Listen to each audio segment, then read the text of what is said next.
తాకట్టులో ఉన్న బంగారాన్ని విడిపించి ఆ రోజు ఆన్లైన్ రేటుకే మేము కొంటాం. Sharma gold company.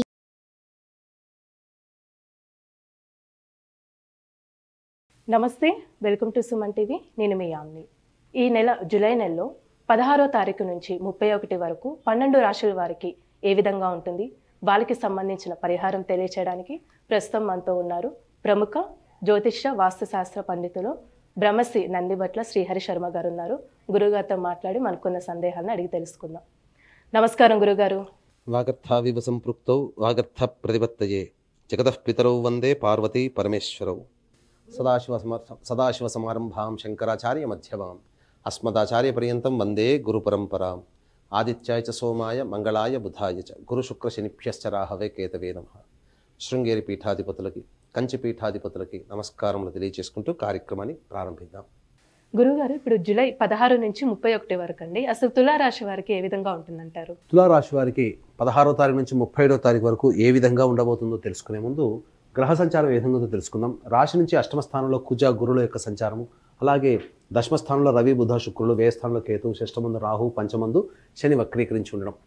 వెరసి చూసుకున్నట్లయితే గ్రహ యొక్క అనుగ్రహం లేకపోవడం చేత కొన్ని వాస్తవానికి విరుద్ధంగా కొన్ని సంఘటనలు జరగడం, తద్వారా కొంత మనోవైకల్యం ఏర్పడే అవకాశాలు ఏర్పడుతున్నాయి. కాబట్టి జాగ్రత్తలు పాటించండి. మానసికమైనటువంటి బలహీనతను దరిచేరనీయకుండా ఆత్మవిశ్వాసంతో ముందడుగు వేయండి. తప్పకుండా మీకు అన్ని రకాలుగా మంచి యోగ స్థితిలో ఉంటాయని చెప్పవచ్చు. ముఖ్యంగా గమనించుకున్నట్లయితే ఆరోగ్యం పట్ల శ్రద్ధ వహించాల్సినటువంటి పరిస్థితి ఈ యొక్క తులారాశి వారికి 16వ తారీఖు నుంచి 31వ తారీఖు వరకు. కొన్ని తలపెట్టినటువంటి కార్యంలో కొన్ని విఘ్నములు ఏర్పడడం, తద్వారా కొన్ని ఇబ్బందికర పరిస్థితులు అనేటువంటి ఉంటాయి. అలాగే వివాహానికి సంబంధించినటువంటి చేయ ప్రయత్నాల్లో ప్రధానంగా ఈ యొక్క తులారాశి వారికి సంబంధించి కొన్ని అడ్డంకులు ఏర్పడేటువంటి అవకాశం ఉంది. కాబట్టి జాగ్రత్తలు పాటించండి. వచ్చే నెలలో మీరు కనుక ప్రయత్నం చేసుకున్నట్లయితే తప్పకుండా గ్రహ సంచార ప్రభావం మారుతుంది. తదనుగుణంగా మీకు కొంత యోగ్యత పొందేటువంటి అవకాశాలను చెప్పొచ్చు. ఉద్యోగంలో బదిలీలకు సంబంధించే ప్రయత్నాలన్నీ కూడా కొంత నిరాశాజనకంగా ఉంటాయి. అలాగే వ్యాపారస్తులు, చిరు వ్యాపారస్తులు, రోడ్డు వ్యాపారస్తులు, అలాగే కుల వృత్తులు, చేతి వృత్తుల్లో ఉన్నటువంటి వారికి కొంత ధనాదాయ మార్గాలు అనేటువంటి ఉన్నప్పటికీ కూడాను ఖర్చులు కూడా దానికి తగ్గట్టుగానే అధికంగా ఉంటాయని చెప్పే విషయాన్ని మీరు జ్ఞప్తిలో పెట్టుకొని తగు నిర్ణయాలు కనుక ముందడుగు వేసినట్లయితే తప్పనిసరిగా మంచి జరుగుతున్నాయని చెప్పొచ్చు. వాహనం నడిపేటప్పుడు జాగ్రత్తలు పాటించాలి. తులారాశి వారు ముఖ్యంగా గమనించుకున్నట్లయితే తల్లిగారి ఆరోగ్యం పట్ల శ్రద్ధ వహించాల్సినటువంటి పరిస్థితి అని చెప్పవచ్చు. అలాగే విద్యార్థులకి అనుకున్నటువంటి కళారంగంలో మీకు కళాశాలలో మీకు ప్రవేశం కలుగుతుందని చెప్పవచ్చు. ఇక ప్రధానంగా విదేశీయానం, విదేశీ విద్యకు సంబంధించే ప్రయత్నాలన్నీ కూడాను ఎన్ని అవాంతరాలు వచ్చినప్పటికీ కూడాను దీంట్లో మీకు దైవానుగ్రహం చేత మీరు ముందడుగు వేస్తారని చెప్పొచ్చు. అయితే అన్నిటికంటే మించి ప్రధానంగా ఆరోగ్యపరంగా జాగ్రత్తలు తీసుకోవాలి. ఫుడ్ కంట్రోల్ డైట్ అనేటువంటి తీసుకున్నట్లయితే మీకు వచ్చేటువంటి సమస్యలన్నీ కూడా చాలా మటుకు తగ్గుతాయని చెప్పొచ్చు. అయితే ప్రతి మనిషికి కూడాను సమస్యలు అనేటువంటివి కేవలం ధనపరంగానే ఎక్కువగా వస్తుంటాయి. కాబట్టి ధనపరమైనటువంటి సమస్యలే 70% ఉంటాయి. ధనంతోనే సమస్యలు తీరుతాయి, ధనంతోనే సమస్యలు వస్తాయి. కాబట్టి ఈ 16 నుంచి 31వ తారీఖు వరకు తులారాశి వారికి ఏ విధంగా ఉండబోతుందనేటువంటి విషయాన్ని మనం క్లుప్తంగా తెలియజేసుకుందాం. 16వ తారీఖు రోజున మీరు ఇప్పటి వరకు చేపట్టినటువంటి ఈ నెలలో మీరు ఏదైతే పనులు చేపడతారో లేదా ఇంతకు ముందే చేపట్టినటువంటి పనులకు సంబంధించినటువంటి పనులు మార్పు అనేటువంటిది వేగవంతంగా కదులుతాయని చెప్పవచ్చు. అన్నిటికంటే మించి పెండింగ్ పనులన్నీ కూడా పూర్తి చేసుకుంటారు. ముఖ్యంగా సంతోషం. ఇక ఈ రోజున ఎప్పటి నుంచో అనుకున్నటువంటి పనులన్నీ కూడాను ఈ రోజున తీరిపోయాయి అనే ఒక సంతోషం మీకు మిగులుతుంది. ఇక 17, 18వ తారీఖులో చూసుకున్నట్లయితే కుటుంబ సభ్యులతో వాగ్వివాదాలు పెరిగేటువంటి అవకాశం ఉంది. కాబట్టి జాగ్రత్తలు పాటించండి. అన్నిటికంటే మించి ముఖ్యంగా ప్రధానంగా ధన వ్యయం కూడా అయ్యేటువంటి అవకాశాలు ఉన్నాయి. కాబట్టి మీ యొక్క వాక్కుని ఎంత అదుపులో ఉంచుకుంటే అంతవరకు మంచి జరుగుతుందని చెప్పవచ్చు. ఇక 19, 20, 21వ తారీఖుల్లో ఇతరుల యొక్క సహాయ సహకారాలు కావచ్చు, సోదరుల యొక్క సహాయ సహకారాలు కావచ్చు, వారి వలన మీకు వచ్చేటువంటి అవకాశాలు మీకు పెరుగుతాయి. అలాగే ధన రాబడి కూడాను పెరుగుతుందని చెప్పవచ్చు. ముఖ్యంగా ఇతరుల వలన మీ యొక్క సమస్యల్ని చాలా మటుకు ఇతరుల సహాయ సహకారాలతో పూర్తి చేసుకుంటారు. ఇక 22, 23వ తారీఖులో కనుక గమనించుకున్నట్లయితే మీరు చేపట్టినటువంటి పనులలో కొన్ని విఘ్నములు జరిగేటువంటి అవకాశాలు ఉన్నాయి.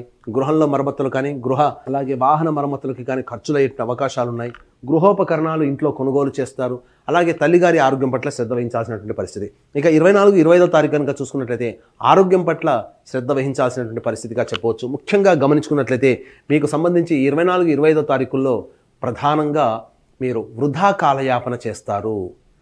ఎట్టి పరిస్థితుల్లో కూడాను అనుకున్నటువంటి పనులని ముందుకు జరిపే విధంగా మీరు 24, 20 తారీఖుల్లో మీరు ప్రణాళిక రూపొందించుకోండి. అనివార్య కారణాల వల్ల కొన్ని ఆగిపోవాల్సి వచ్చినటువంటి కొన్ని పనులు ఆగిపోయినప్పటికీ కూడాను పూర్తి చేసుకునే విధంగా మీరు కార్యక్రమాల్లో ఉండండి. వృధా కాలయాపన జరిగే అవకాశాలు 24, 25 తారీఖుల్లో ఉంటాయి. ఇక 26, 27, 28, 29 తారీఖులో కనుక గమనించుకున్నట్లయితే ప్రధానంగా మీకు ధనాదాయం అధికంగా ఉంటుంది. ముఖ్యంగా మీరు ఏ వ్యాపార రంగంలో ఉన్నప్పటికీ కూడా, అలాగే కులవృత్తి చేతి వృత్తిలో ఉన్నప్పటికీ కూడా, ఉద్యోగంలో ఉన్నప్పటికీ కూడాను మీకు సంబంధించినటువంటి అన్ని రంగాల్లో ఉన్నటువంటి వారికి ఈ యొక్క 26, 27, 28, 29 తారీఖుల్లో లాభదాయకమైనటువంటి పరిస్థితులు, విశేష ధన ప్రాప్తి గోచరమవుతుంది. ఇక 30, 31 తారీఖులో కనుక చూసుకున్నట్లయితే ప్రశాంతమైనగా మనస్సు ఇప్పటి వరకు ఆనందంగా ఉన్నటువంటి రోజుల్లో ఈ 30, 31 తారీఖులు కొంత ఇబ్బందికర పరిస్థితులు అనేటువంటివి ఉంటాయి. కాబట్టి శారీరక శ్రమ, మానసిక ఒత్తిడి అధికంగా ఉండడం, ఏ పని ఎందో మనసు లగ్నంగా చేయకపోవడం, మూలిగే నక్క మీద తాటిపండు పడ్డట్టుగా ఆ 30, 31 తారీఖుల్లో అధిక ఖర్చులు మీకు ప్రశాంతతని లేకుండా చేస్తాయి. కాబట్టి ఆల్రెడీ మీరు 30, 31 తారీఖుల్లో ఏవైనా ఖర్చులు ఉన్నాయి అని అనుకున్నప్పుడు వాటిని వాయిదా వేసుకోవడమో లేకపోతే ఖర్చును తగ్గించుకోవడమో చేయండి. ఎందుకంటే 30, 31 తారీఖుల్లో ఆకస్మికంగా మీ యొక్క జీవితంలో ఖర్చులు పెరుగుతున్నాయి. కాబట్టి జాగ్రత్తగా ప్రణాళికాబద్ధంగా రూపొందించుకున్నట్లయితే తప్పకుండా మీకు అన్ని రకాలుగా మంచి జరుగుతాయని చెప్పొచ్చు. కాబట్టి ఎంతటి వ్యక్తికైనప్పటికీ కూడాను దైవానుగ్రహం తప్పనిసరి. దైవకారక గ్రహము, జీవకారక గ్రహం మీ యొక్క రాశి నుంచి సరైనటువంటి స్థానంలో లేని కారణం చేత మీకు ఖర్చులు అధికంగా అయ్యే అవకాశము, ఏ పనులు చేసినప్పటికీ కూడాను చాలా మటుకు అవాంతరాలతో పూర్తవ్వడము, లేకపోతే ప్రతి పని యందు అడ్డంకులు ఏర్పడడము అనేటువంటి జరుగుతాయి. కాబట్టి దైవానుగ్రహంతో ముందడుగు వేసినట్లయితే తప్పకుండా మీరు అన్ని రకాలుగా విజయాన్ని పొందుతారు. దీన్ని దృష్టిలో పెట్టుకునే ఈ నెల 21వ తారీఖు రోజున గురు పౌర్ణమి సందర్భంగా శ్రీకాళహస్తి క్షేత్రంలో రాహుకేతు పూజ, వృషభ, మిథున, కర్కాటక, సింహతుల, వృశ్చిక, మకర, కుంభమీన రాశిలో జన్మించినటువంటి వారికి శనిదోష నివారణ హోమాలు, అలాగే వివాహం, ఆరోగ్యం, ఉద్యోగం, దాంపత్య సమస్యల నివారణకి సంబంధించి 18 రకాల హోమాది కార్యక్రమాలు కేవలం 1500 రూపాయల రుసుముతో చేయించడం జరుగుతుంది. అలాగే సంవత్సరం పొడుగుతా ఒక్కొక్క క్షేత్రంలో ఈ యొక్క సమస్యల నివారణకి, మీ జాతకరీత్యా వచ్చే సమస్యల నివారణకి వివిధ హోమాది కార్యక్రమాలు జరుగుతాయి. కాబట్టి కుటుంబ పరంగా కూడాను మీరు సంవత్సరం పొడుగాతో కూడా నమోదు చేసుకోవచ్చు. కార్యక్రమ తదనంతరం కాంటాక్ట్ చేసి పూర్తి వివరాలు తెలుసుకోవచ్చు. గురుగారు, అంటే ఇప్పుడు తులారాశి వారికి సంబంధించిన పరిహారం కూడా తెలియచేయండి మాకు. తులారాశి వారికి సంబంధించి మీరు ప్రతిరోజు కూడాను సుబ్రహ్మణ్య భుజంగ స్తోత్ర పారాయణము, అలాగే దత్తస్తవము రోజుకి 3 సార్లు పఠించండి. మీ యొక్క జాతకరీత్యా, గోచార రీత్యా వచ్చే సమస్యలు ఈ 16 నుంచి 31 తారీఖు వరకు చాలా మటుకు నెమ్మదిస్తాయి. ఇక సమస్యలు పెరగడమే తప్ప తగ్గడం లేదు అనుకున్నప్పుడు అది మీ యొక్క జన్మ జాతకంలో ఉన్నటువంటి దుర్దశల ప్రభావం. కాబట్టి దగ్గరలోని మంచి ఉపాసనా పరులైనటువంటి జ్యోతిష్యుల్ని సంప్రదించి వారి సలహాలు, సూచనలు పాటిస్తే ఈ జూలై మాసంలో కాకుండా భవిష్యత్తులో వచ్చేటువంటి సమస్యలు కూడా పరిష్కారం అవుతాయని చెప్పవచ్చు. గురుగారు, జూలై 16 నుంచి 31 వరకు అసలు తులారాశి వారికి ఏ విధంగా ఉంటుంది, ఎలాంటి పరిహారం చేసుకోవాలి, ఈ విషయాలు మాకు తెలియజేసినందుకు ధన్యవాదాలండి. సర్వం శ్రీ ఉమామహేశ్వర పరబ్రహ్మార్పణమస్తు. సుమన్ టీవీలో మీ పర్సనల్ అండ్ బిజినెస్ ప్రమోషన్స్ కోసం కింది నెంబర్కి కాంటాక్ట్ చేయండి.